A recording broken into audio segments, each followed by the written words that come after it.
Responsibilities. ഇന്ന് സുരേഷ് ഗോപി എന്ന പൊളിറ്റീഷ്യൻ്റെയും responsibilities. കാരണം ഒരുപാട് ടൈം ഫാമിലി ആയിട്ടും സ്വയം സെൽഫ് ടൈം എന്നൊരു ടൈം പോലും സാക്രിഫൈസ് ചെയ്ത് വർക്ക് ചെയ്യുന്ന ഒരാളായിരുന്നു ജീവിതകാലം മൊത്തം.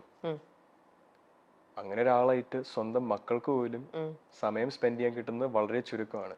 അതറിഞ്ഞു തന്നെയാണ് ഈ ഞാൻ നേരത്തെ പറഞ്ഞ പോലെ 2 മണിക്കൂർ ട്രിവാൻഡ്രത്ത് സ്പെൻഡ് ചെയ്യാൻ കിട്ടിക്കഴിഞ്ഞാൽ എറണാകുളത്തുനിന്നോ കോട്ടയത്തുനിന്നോ ഡ്രൈവ് ചെയ്ത് വന്ന 2 മണിക്കൂറും വീട്ടിൽ സ്പെൻഡ് ചെയ്തിട്ട് തിരിച്ചു പോകുന്ന ആളായിരുന്നു അച്ഛൻ.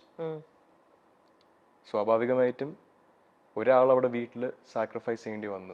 അവരുടെ പേഴ്സണൽ പാഷൻ ആണെങ്കിലും കരിയർ ആണെങ്കിലും എല്ലാം സാക്രിഫൈസ് ചെയ്ത് ടു ഹോൾഡ് ഫോർട്ട്. വീട് നിലനിർത്താനായിട്ട് എല്ലാം മാറ്റി വെച്ചിരുന്ന ഒരാൾ എൻ്റെ അമ്മയാണ്. ആ അമ്മയായിട്ടാണ് നമ്മൾ 4 മക്കളും ഏറ്റവും കൂടുതൽ ടൈം ആക്റ്റീവ്ലി സ്പെൻഡ് ചെയ്തിട്ടുള്ളത്. ഇപ്പൊ എന്നെ പറ്റി എനിക്ക് അച്ഛനെ എത്ര അറിയാവോ എന്ന് ചോദിക്കുന്നതിനെക്കാട്ടിലും എപ്പോഴും അമ്മ എനിക്ക് എന്തുമാത്രം അറിയാം എന്ന് ചോദിച്ചു കഴിഞ്ഞാൽ തീർച്ചയായും എനിക്ക് കൂടുതൽ സംസാരിക്കാൻ പറ്റും അതിനെ പറ്റി. പറയൂ രാധികച്ചിനെ കുറിച്ചും കൂടെ. സുരേഷ് ഏട്ടൻ പറഞ്ഞിട്ടുണ്ട്, ഞങ്ങൾ ഈയിടെ കണ്ടപ്പോൾ സുരേഷ് ഏട്ടൻ ഇപ്പൊ ഈ പൊളിറ്റിക്സും കൂടെ ഒക്കെ വന്നു കഴിഞ്ഞപ്പോഴത്തേക്ക് എങ്ങനെയാ ഹാൻഡിൽ ചെയ്യണേ. അപ്പൊ ആ കല്യാണത്തിന്റെ സമയത്തും ഒക്കെ പറയുമ്പോൾ പറയും, എന്റെ വീട്ടിൽ ഒരു കാര്യവും എനിക്കറിയില്ല, എനിക്കൊന്നും അതെല്ലാം രാധികയാണ്, അവള് മാനേജ് ചെയ്യണതാണ്. അന്ന് സുരേഷ് ഏട്ടനും ഒരുപാട് പറയുന്നുണ്ടായിരുന്നു രാധികച്ചി ഇത്ര മനോഹരമായിട്ട്, അതിപ്പം യു ജസ്റ്റ് സെഡ് ഇറ്റ്, അത് ഇത്ര മനോഹരമായിട്ട് പറഞ്ഞു. അപ്പൊ അതുകൊണ്ട് രാധികച്ചി എനിക്കിപ്പോ പേഴ്സണലി അറിയാൻ കൂടെ ചെയ്യാവുന്നത് കൊണ്ട് രാധികച്ചിനെ കുറിച്ച് നമ്മൾ ഫ്യൂ വേർഡ്സ് പറയാണ്ട് നമുക്ക് മുന്നോട്ട് പോകാൻ പറ്റില്ല. അതുകൊണ്ട് തന്നെ ഞാൻ പറഞ്ഞത്, നമ്മുടെ അറിയാത്ത ഇവരും അറിയണം രാധികച്ചിയുടെ ഇൻവോൾവ്മെന്റും നിങ്ങളിപ്പോ ഇവിടെ നിൽക്കുന്നതിന്റെയും ആ ഒരു ഭയങ്കര സ്ട്രോങ് ആയിട്ട് നിൽക്കുന്ന ആ ഒരു ബ്യൂട്ടിഫുൾ ലേഡി. പറയൂ. അമ്മയെ പറ്റി പറയുന്നതിന് മുന്നേ ഈ ഒരു ജനറേഷനിൽ എപ്പോഴും ഒരുപാട് പ്രാധാന്യം പോവാത്ത ഒരു കാര്യമുണ്ട്, സാക്രിഫൈസിങ് ഫോർ സമ്മൺ എൽസ്. ഒരു കല്യാണത്തിൽ മെയിൻലി ഒരു വിവാഹം നടക്കുമ്പോഴത്തേക്കും രണ്ടുപേർക്കും അവരുടേതായ റോൾസ് ഉണ്ട് ഒരു മാരേജ് സസ്റ്റെയിൻ ചെയ്യാൻ. Suresh Gopi was the provider. He went out, sacrificed everything to provide. അതേപോലെ പ്രൊവൈഡ് ചെയ്ത് കൊണ്ടുവരുന്ന സസ്റ്റെയിൻ ചെയ്യാൻ അതേപോലെ സാക്രിഫൈസ് ചെയ്ത ഒരാളാണ് രാധിക സുരേഷ്. അമ്മ എല്ലാ കാര്യം കൊണ്ടും സ്വന്തം മക്കൾക്ക് വേണ്ടി ജീവിതം മാറ്റി വെച്ച ഒരാളാണ് എല്ലാ രീതിയിലും. നമുക്കൊരിക്കലും അച്ഛന്റെ ഒരു പ്രസൻസ് അവിടെ മിസ്സിംഗ് ആണെന്ന് തോന്നിക്കാതിരിക്കാൻ അമ്മയെ കൊണ്ട് ചെയ്യാൻ പറ്റുന്ന എല്ലാം ചെയ്തിട്ടുണ്ട്. So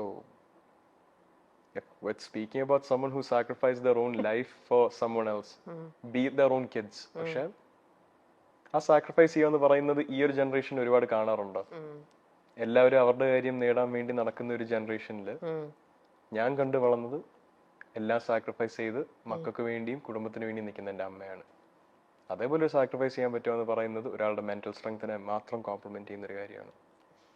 so if there's anything about my resilience or mental strength or will to push forward, നേരത്തെ ചോദിച്ച പോലെ സിനിമയിൽ എനിക്ക് ബുദ്ധിമുട്ടാണെന്ന് തോന്നുന്നുണ്ടോ? എനിക്ക് അതിനൊരു ഉത്തരം തരാനോ അതേപോലെ ഒരു പെർസ്പെക്റ്റീവിൽ ആലോചിക്കാനോ ഉള്ള ശേഷിയും വിവരവും തന്നത് എൻ്റെ അമ്മ തന്നെയാണ്. Okay, beautiful. അപ്പൊ അങ്ങനെയാണെങ്കിൽ ഈ രാധികേച്ചി ഇപ്പൊ സുരേഷ് ഏട്ടന്റെ അപ്സും ഡൗണും ഈ ആ ഒരു ഫേസ് എല്ലാം കൂടെ നിന്ന് കണ്ടതാണ് അല്ലേ? നിങ്ങൾ അന്നേരം കുറച്ചും കൂടി കിഡ്സ് ആയിരുന്നു. അത് കഴിഞ്ഞിട്ട് നിങ്ങൾ ഇന്നിപ്പോ ആ ലെവലിലേക്ക് വന്നു കഴിഞ്ഞപ്പോൾ ഇപ്പൊ ഗോകുൽ മൂവിയിലേക്ക് എൻ്റർ ചെയ്തു. അത് കഴിഞ്ഞിട്ട് ഇപ്പൊ മാധവ് വരുന്നു. നിങ്ങളിപ്പോ ഇത്രയും വലിയ കുട്ടികളായി. അപ്പം അച്ഛന്റെ ഭാഗത്തു നിന്നുള്ള ഉപദേശം ഒബ്വിയസ്ലി നിങ്ങൾക്ക് എല്ലാവർക്കും അഡ്വൈസും കാര്യങ്ങളെല്ലാം കിട്ടിയിട്ടുണ്ടാവും.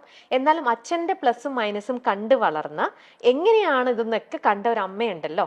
അപ്പൊ അമ്മയുടെ വക എന്തൊരു അഡ്വൈസ് ആയിരുന്നു നിങ്ങൾക്ക് രണ്ടുപേർക്കും, ഗോകുലിനാണെങ്കിലും മാധവിനാണെങ്കിലും? വളരെ ഓണസ്റ്റ് ആയിട്ട് പറയാനാണെങ്കിൽ അമ്മയ്ക്ക് നമ്മൾ 4 മക്കളുടെയും അക്കാഡമിക് എക്സലൻസ് എന്ന് പറയത്തില്ല, അക്കാഡമിക് ക്വാളിഫിക്കേഷൻ നിർബന്ധമായിരുന്നു. നമ്മുടെ എഡ്യൂക്കേഷന് ഒരുപാട് പ്രാധാന്യം അമ്മയും അച്ഛനും നൽകിയിട്ടുണ്ട്.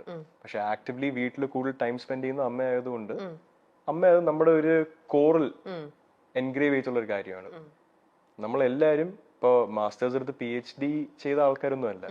അക്കാഡമിക്കലി എല്ലാവരും അവരുടെ ബാച്ചിലേഴ്സ് ഡിഗ്രി കംപ്ലീറ്റ് ചെയ്ത് നിൽക്കുന്നവരാണ്. അമ്മയുടെ അടുത്ത് ഇന്ന് ചോദിക്കുകയാണ് മകനെ ആക്ടറായിട്ട് കാണണോ അതൊരു ഓഫീസിൽ ജോലി ചെയ്ത് കാണണോ? അമ്മ തീർച്ചയായിട്ടും ഓഫീസിൽ ജോലി ചെയ്യുന്നതേ പറയത്തുള്ളൂ. അതേപോലെ ഒരു കരിയറിന് അതിൻ്റെതായ ഒരു സ്റ്റെബിലിറ്റി ഉണ്ട്. I can be very honest about this profession.